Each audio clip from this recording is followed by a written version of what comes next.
in summary, I think there's evidence that we can use this trait for selective breeding. And the other thing that it's important is that some studies have found variability within populations.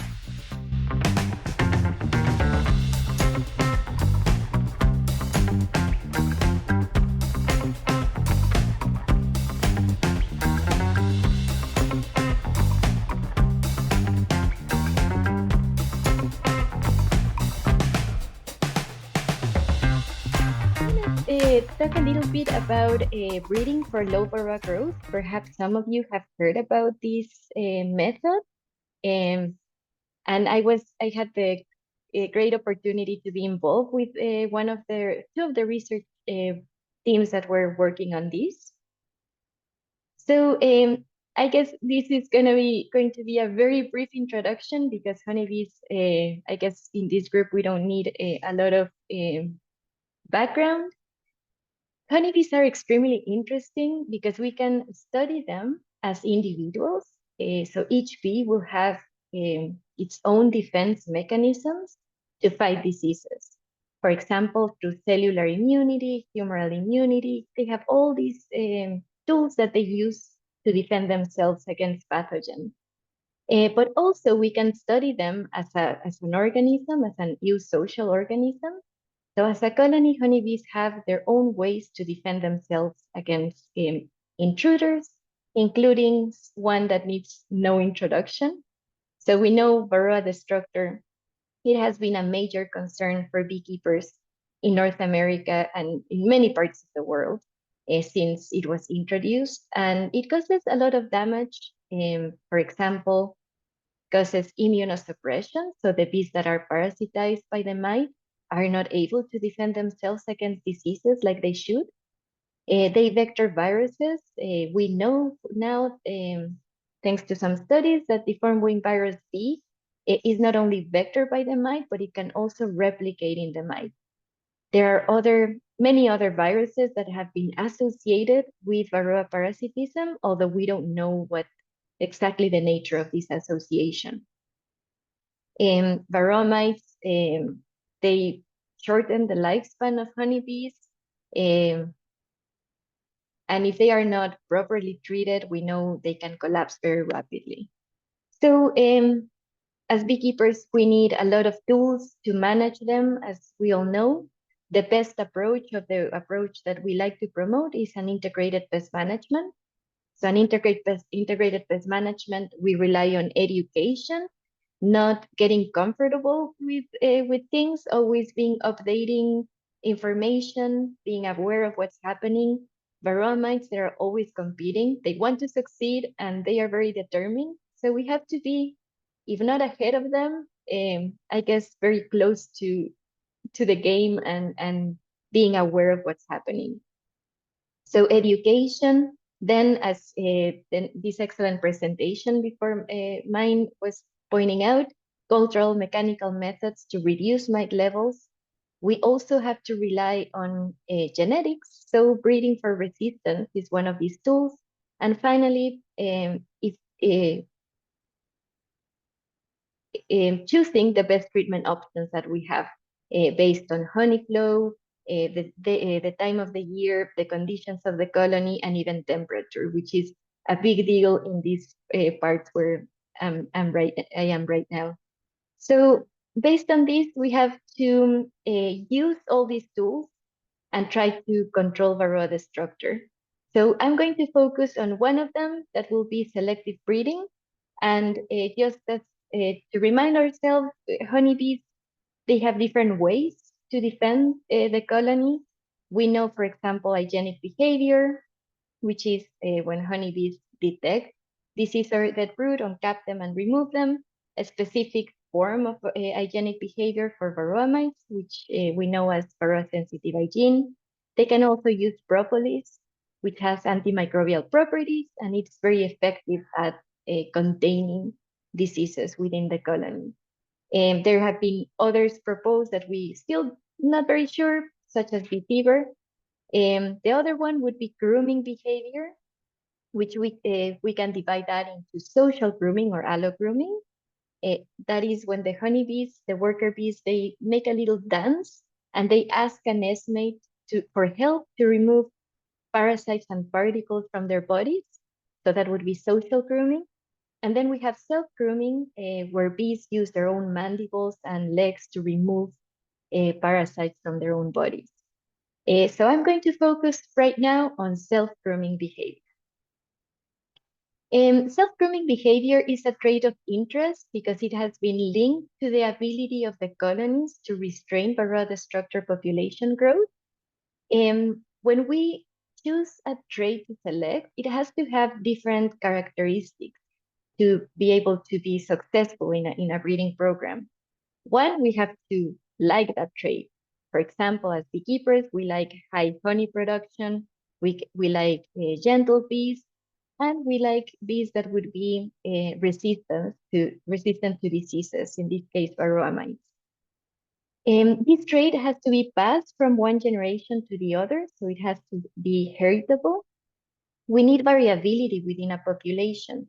For example, if you want to select for honey production, you select for the best colonies, so you have to be able to have variability within your population. If all the colonies produce the same amount of honey, you won't be able to select for the best because there's no best. So there should be variability. We have to be able to quantify that trait. Again, honey, you would be able to measure in kilograms, in pounds. You have to be able to quantify or rank them from 1 to 5, how defensive that colony is, for example. It has to be easy to measure. It has to be practical. We have to be able to conduct phenotypic assessments. Again, a good example of phenotypic assessment is just measuring how much honey the colony is producing. If you're interested in defensive behavior, there are ways. For example, you use a black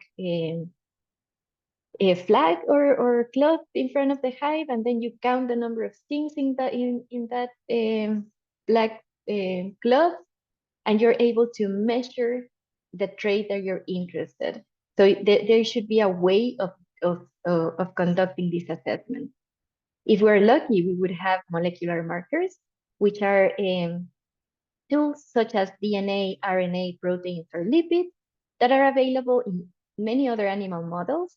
For example, cattle selection, for poultry, for many other animal models, we can use those tools to assist with this selective breeding. So in terms of heritability for self-grooming behavior, there have been some studies that have figured out that it is a trait that can be passed from the offspring to the offspring, and that the DNA or the genetic component is relevant. So what we want when we are selecting for a trait is one that is not influenced by our environment too much, but the genetic component is the most important. So as you can see, grooming, there's different values. The worst that we could have would be 0. That means that would be a variable that is, or a trait that is completely influenced by the environment. If we had 1, it would be a trait that would be influenced only by the genetic component. So here, there's some studies that calculated heritability for self-grooming that are very high, like 0.71, that would be a great value. Other ones are low, such as this 0.15. So these differences could be related to the type of study or how they calculated this heritability. But in summary, we can see that there's some potential. As reference, honey production has a heritability of 0.3, an hygienic behavior of 0.18. And when we select for these traits, we know we can advance and we could have better colonies. So there's, in summary, I think there's evidence that we can use this trait for selective breeding. And the other thing that it's important is that some studies have found variability within populations. For example, so I'm just going to touch a little bit about this later. For self-grooming, we also know, or we know that it's an effective trait or an effective way that bees have to restrain Varroa population growth within a colony. We also know that the intensity in which bees groom is important. And so that is very interesting. When you're assessing for self-grooming behavior, you just have to observe the bee, how she's removing the mite from her body. And the bees that use 3 or more legs and within very intense movements, they are classified as intense groomers, and it's very evident when you see them. And then the lazy bees or light groomers, they will use 1 or 2 legs, they'll take their time. And so they would be classified as light groomers. The intense groomers, they have more chances or higher probability of removing the mite from their bodies and injuring the mite. We also know there's genotypes of bees that are better at grooming behavior. For example, we know that Africanized bees and the Primorsky line are better groomers compared to Italian bees, for example. So that variability is important. We know there are some bees that are better than others. So that's something that we're interested in. Also, we have found genes that have been linked to grooming behavior, such as the gene neurexin, for example. If you're interested in reading more and knowing more about this, there are some studies that are published, and it's also a good history, like a timeline of how things evolve and what we needed to know so we can apply this knowledge in the field. So, for example, this study was done at Purdue University with Dr. Greg Hunt's team. So they found, for example, that there was a correlation, positive correlation between the proportion or the percentage of chewed or injured mites and the mites removed in the experimental cages. So we know that it's not only grooming behavior, or the removal of the mite, but also the ability of the bees to catch the mite with their mandibles and bite them. So by biting the mites, by injuring them, the mites lose the ability to reinfest the bees, and it's like inactivating them. If they chew their legs, well, they won't be able to move. It can also cause infections in the mites, they'll die, and they would be neutralized, I guess. Then this other study on the right, it was done at the University of Guelph with a group of Dr. Guzman. And this is a relevant study because they figured out that there were differences between lines of bees. So they compared different genotypes, including the Primorsky line against Ontario bees and Italian bees. And they also found that grooming intensity was the trait that we were looking for. Grooming intensity was linked to Varroa destructor population growth restraint. So then we have others. This one was done between the two groups, and they found genes linked to grooming behavior, such as the gene that I was mentioning before. And then this other study found that this particular gene, neurexin, was overexpressed, so the levels were higher in bees conducting intense grooming behavior compared to the bees that were doing low grooming or no grooming at all. And these other studies, what they did was compare stocks selected for grooming behavior, which the group of Dr. Greg Hunt named them as the Indiana Mite-Biter stock. So what they did, they started in the 90s with a random population, and then they started to select for self-grooming behavior, Varroa mite mutilation, and they later included other phenotypes, such as Varroa sensitive hygiene, but they mainly focused on this self-grooming aspect. And after years of selection, they decided to evaluate the stock. So they compared the Indiana Mite-Biters against unselected stock, and they found very interesting things. For example, that the Indiana Mite-Biter stocks had less or lower Varroa population growth, a higher proportion of mutilated mites. They were also better at overwintering and they produced more honey compared to the unselected stock. And there was also not a very strong, but some correlation between this gene, urexin, and the proportion of mutilated mice. So this in summary tells us that there is a very good potential and that grooming behavior could be used for selective breeding um, against Varroa destruction. Now the question is, how do we quantify self-grooming behavior? So for research purposes, we can use individual grooming assays. So for these assays, you have to use a Petri dish. You put the bee inside the Petri dish, then you use a fine paintbrush to put a mite on top of the bee or flour or other irritant to stimulate these grooming instances.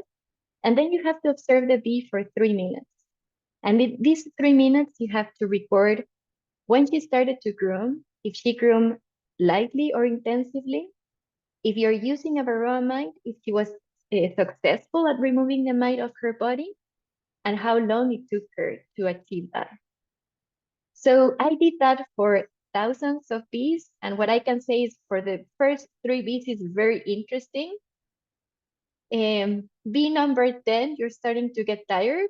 So it is a way of doing it, but it would be very demanding for a bee breeder to be doing this assessment. It takes a lot of time, it's a lot of information to process, and it's not a very practical way of doing it. Now, linked to self-grooming behavior, we have the proportion of mutilated mites, and we can even rank the severity of these mutilations. So this can be done. There are groups of bee breeders that are doing these assessments, but again, it's time-consuming and it requires some dedication. So what you do is put a sticky paper in your screen bottom board. The Varroa mites will fall. You take them out. You take the mites that are in the sticky paper, put them under the microscope, and look for injuries. So again, the bees, they use their mandibles to grab the mite and take them off their bodies. You have to identify the injuries, and then you can rank them depending on the severity. And then you have these numbers that you can use for your selection. Still, it's a way of doing it, but like I mentioned before, time consuming, not easy. It would be very demanding for a bee breeder to be doing this. But there's another way of indirectly selecting for traits linked to self-grooming behavior, which is mite population growth. So we know that mite population growth is influenced by this trait. So instead of doing these assays, we can calculate mite population growth by calculating the percentage of mites at the beginning of the season, then waiting at least 16 weeks and doing another mite count. This can be done with alcohol wash, sugar shake, or sticky papers. As long as you use the same method, that would be fine. And then you calculate or you subtract the number from the fall minus the percentage of mites in the spring, and you calculate the percentage of, or the how the mite grows, how the mite grew within the season. And you would select, of course, the colony with less or the lowest mite population growth. If we're lucky, sorry, I'm gonna just go back here a little bit. If we're lucky, we could have molecular markers to help us with this selective breeding process. So molecular markers, as I mentioned before, could be the expression of genes, a section of DNA that will be identified or associated with this trait of interest. So at the University of Guelph, they started a selective breeding program focused on low Varroa growth, but also selecting for high Varroa growth for science purposes or research purposes. So what they were doing is exactly what I mentioned before. They would use sticky papers to determine mite infestation in the spring. Then 16 weeks later, they will do another mite count. They will calculate how these mite growths happen, and they would select the lowest and the highest.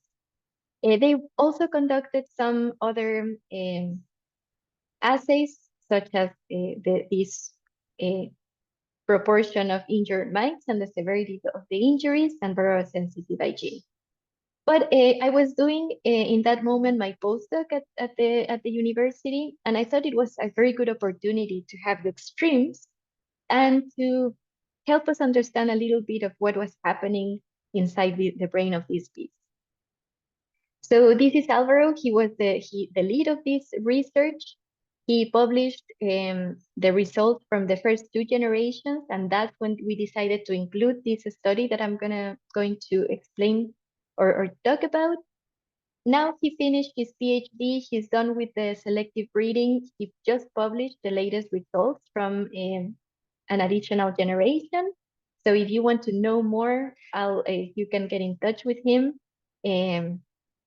But very briefly, what Alvaro did was select 3 generations. Generation 0, it was a mix of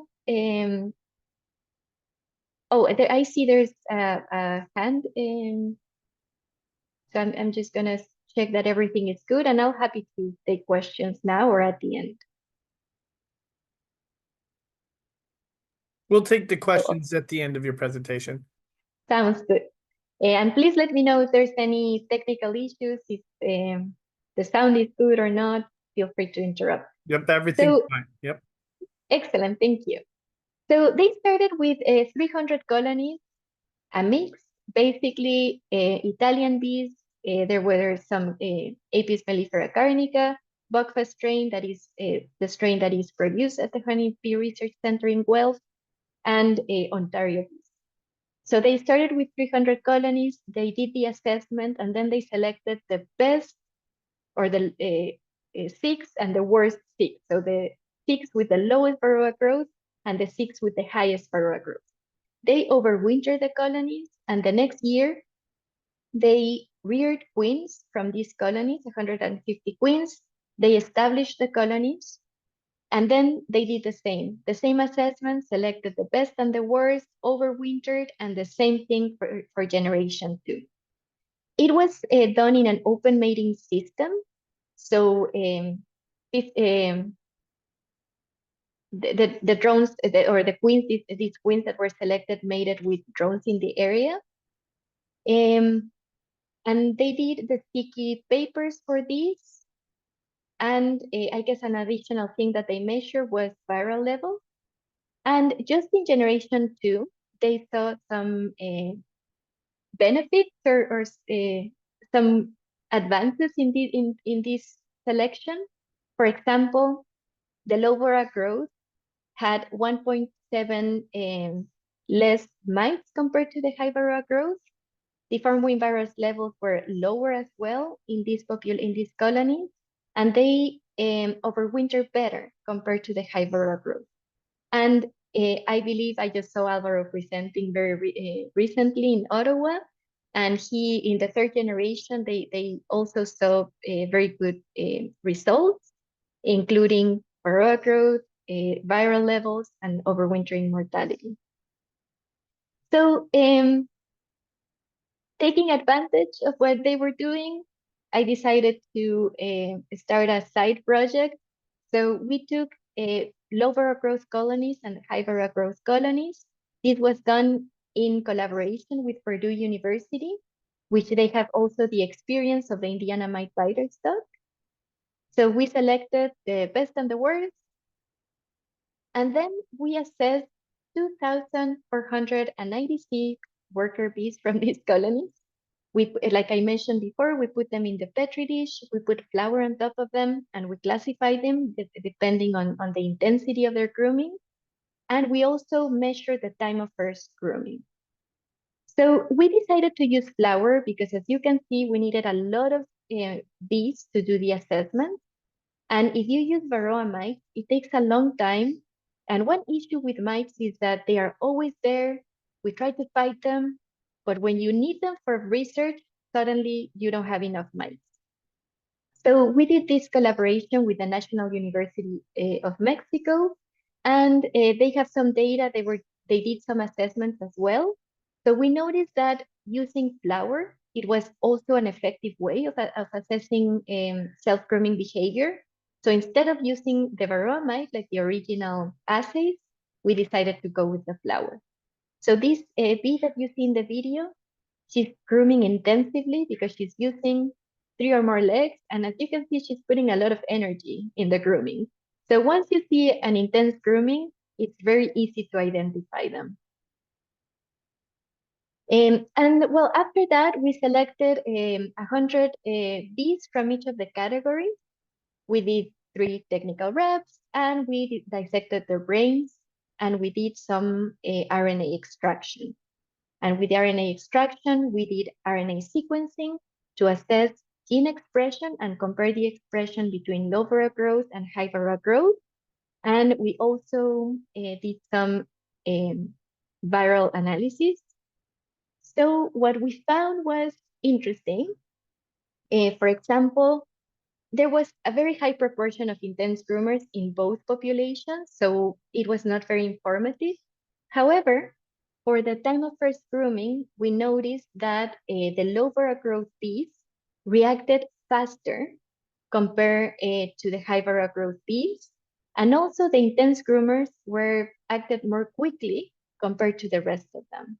So it looks like low Varroa growth intense groomers are quicker to react to the irritant, which can be related to the ability of the bees to perceive the mite and react and perform this self-grooming behavior that we know is linked to reducing this population growth.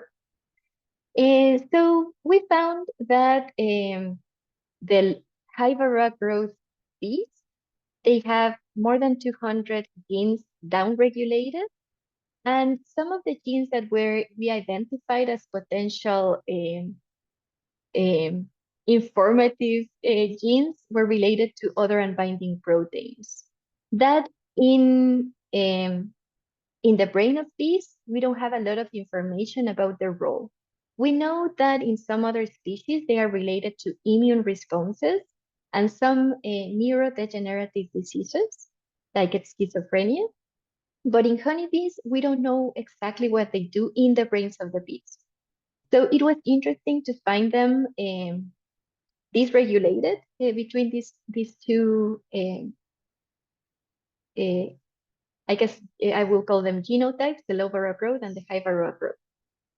We also noticed that oxidative phosphorylation, so energy-related pathways, could be associated to these genes. This could be because of the energy invested in perceiving the irritant and reacting to it. It was also interesting to see that viruses were again different at different levels between the two genotypes. So the high Varroa growth bees, they had higher levels of these APs, rhabdovirus 1 and 2, Varroa-destructor virus 1 and 2, and there were also other differences in pathogens, but these were the most relevant. So again, we don't know a lot about what these viruses do to the brains of bees and how they influence honeybee behaviors. Again, this Varroa mite seems to be linked to these viruses, but we don't know exactly how. So I guess a very good step would be to know more about the disease development for these viruses and how they affect the brains of bees, and consequently behaviors of interest, such as self-grooming. So interestingly, there was another study that was conducted at the University of British Columbia. They were not interested in self-grooming. In this case, they were interested in hygienic behavior. And they were not looking at gene expression, but they were looking at protein markers. And they also found these odorant-binding proteins, but now in the antennas of bees doing hygienic behavior. And there were some odorant-binding proteins that were the same as the ones that we found in these self-grooming bees. So it's just a note that it was interesting to find. There are other studies that were conducted way before that also found odorant-binding proteins in hygienic behavior for bees, but not in their brains. So I guess from these studies, we can see that self-grooming assays are informative. That time of first grooming might be the trait that we're looking for. It might be linked to the ability of the bees to perceive the irritants, including the Varroa mites, and react to them. We have maybe potential for molecular markers with odorant-binding proteins, and we still need to know more about what they do and their function in the brains of bees. And well, we saw some interesting things and new information about the molecular mechanisms linked to self-grooming behavior, although there's a lot more to know about. Now, for the interest of beekeepers, the idea of this program was to do or to design a protocol to assess for low Varroa growth. So something practical that the beekeepers could use in their operations and have a better way of selecting for a trait linked to resistance. So I guess if you go to the Honeybee Research Center website or YouTube channel, you will find some very informative videos about how to do it. It's a little bit of a background of the program and some information that is ready to use for the beekeepers. It's also very exciting because this is being adopted by the Ontario Beekeepers Association, their breeding program, the ORPS program. So the ORPS program, they have some phenotypic assessments that the bee breeders need to do and prove in order to say that their bees are selected for certain traits. So low Varroa growth now has been incorporated into that program. So we're hoping to get this going in more breeding populations and get this information to beekeepers. So this is the team that was involved with that research. All the information is at the Honeybee Research Center YouTube channel. We have many collaborators. These are some of them. And also the interesting thing was that when I finished my postdoc at the University of Guelph, I moved to British Columbia, and I was chatting with the bee breeders in BC, and they were interested in implementing low Varroa growth. So they saw the work that was done at the University of Guelph. They were interested in implementing this low Varroa growth. So we were finding ways of connecting dots and getting people excited and get some type of project going. So we decided to start with 3 sites in British Columbia, 3 operations conducting selective breeding for Varroa destructor mites in different ways, not particularly low Varroa growth, and to do an assessment of 150 colonies in the province. So in 2024, we started this project. So we did the assessment, 75 colonies from selective breeding programs, 75 colonies from commercial operations. We did low Varroa growth and hygienic behavior. So those were the phenotypic assessments that we did. And then we selected 5 colonies that were the best in low Varroa growth and in hygienic behavior, and 5 colonies that were the worst on low Varroa growth and hygienic behavior. And we took some samples of honeybees, including, and we dissected their antennas, we dissected the brains of these bees, and we also took larvae from these samples. And the idea would be to conduct some proteomic analysis to identify these proteins in the antennas of bees that I mentioned before, and do some gene expression analysis to assess, again, these odorant-binding proteins, and also to quantify viruses. We will include other diseases as well. And for the larva, we're going to be sequencing these potential markers that were identified at the University of Guelph after this breeding program and at the University of British Columbia, and see, this is a preliminary assessment, but we're hoping to do this for 2 more years. And the main idea is to have an evaluation of the population in BC, see what we have with our main breeders, and start working on the protocol. So it's an incentive for bee breeders to incorporate this trait in their operations. And then just talking with colleagues at the knowledge transfer program in Manitoba, we noticed that we were doing very similar things. They were also doing hygienic behavior.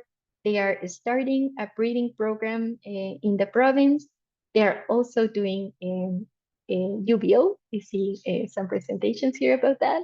So we are going to partner and not only do this in BC in the West, but we're going to implement that in Manitoba.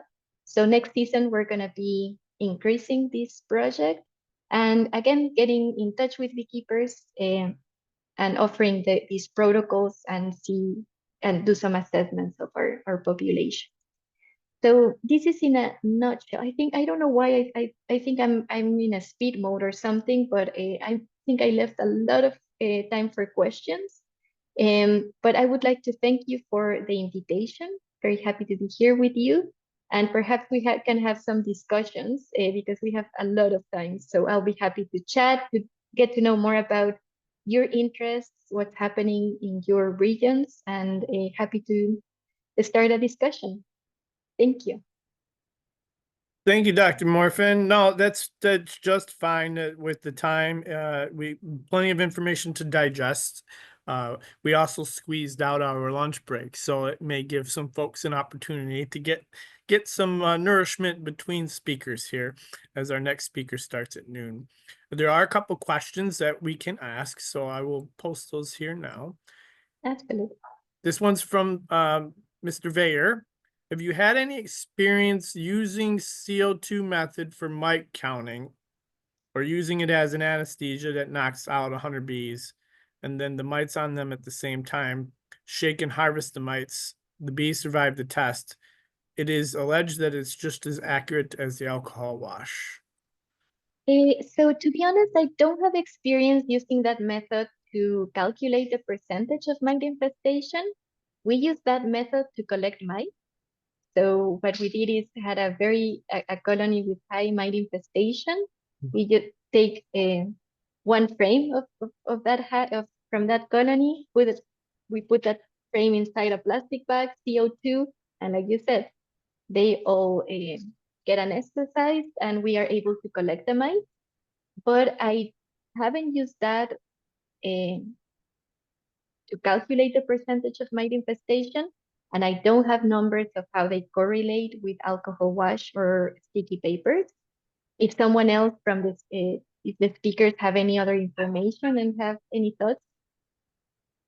I can offer a personal anecdote in that I don't find that it's a reliable measurement personally, both from just sampling bees for apitherapy, because CO2 is used to anesthetize the bees for apitherapy application.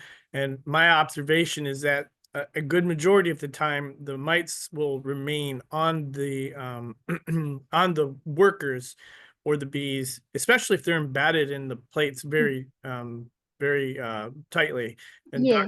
Dr. Adi had mentioned this, that the timing for evaluating, especially in grooming, is important, because once the mite gets under that abdominal plate or the tergite, they're nearly impossible to remove. And I see that even with the CO2, that they don't fall off, even though they probably are anesthetized too, they just don't fall off the bee.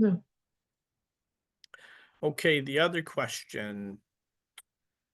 If I want to assess how effectively my bees clean themselves, would a test using powdered sugar provide reliable results?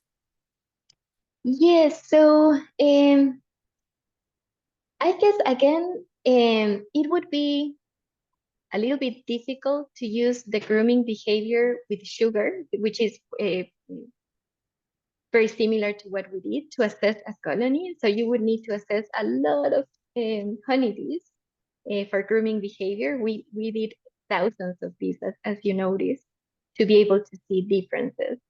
So I wouldn't recommend it. I think going for the low Varroa growth would be maybe the best approach. Now, if you want to do it just for fun and see how they do it, I think it's interesting. Now, the BC Tech Transfer Program, I believe, is getting ready to roll out an IPM class. Do you want to tell us a little bit about that? Absolutely. So the BC Technology Transfer Program, there's our information there. We have an online learning site for the beekeepers in the Pacific Northwest. It's funded by Project APSM.